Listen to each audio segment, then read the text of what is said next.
Selamat datang kembali di channel YouTube saya.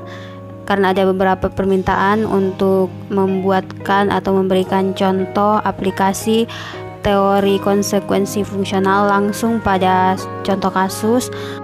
Jadi di video kali ini saya akan memberikan contoh promosi kesehatan, pencernaan dan eliminasi pada lansia dengan model konsekuensi fungsional, dengan contoh kasusnya adalah konstipasi. Jika ada yang belum paham tentang teori konsekuensi fungsional, silahkan menonton video saya sebelumnya karena di sana sudah dijelaskan tentang teori konsekuensi fungsional.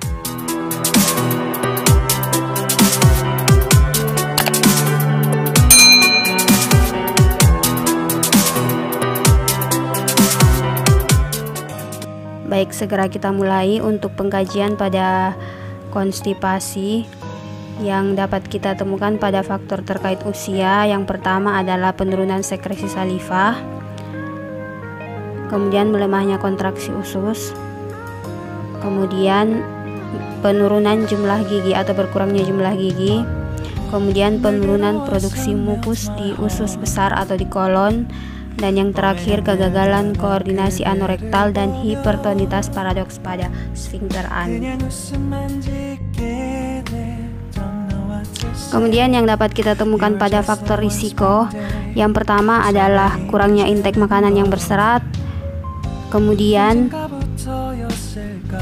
kondisi emosional lansia,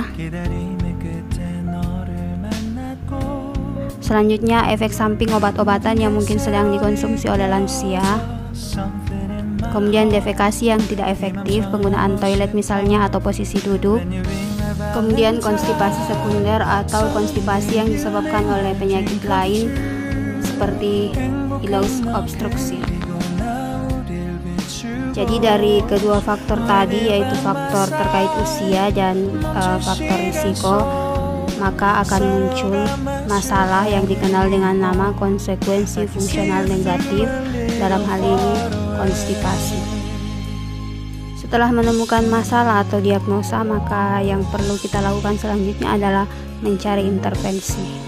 Dan untuk konstipasi pada lansia, ada beberapa intervensi yang dapat kita lakukan, seperti exercise atau aktivitas fisik, kemudian dia tinggi serat,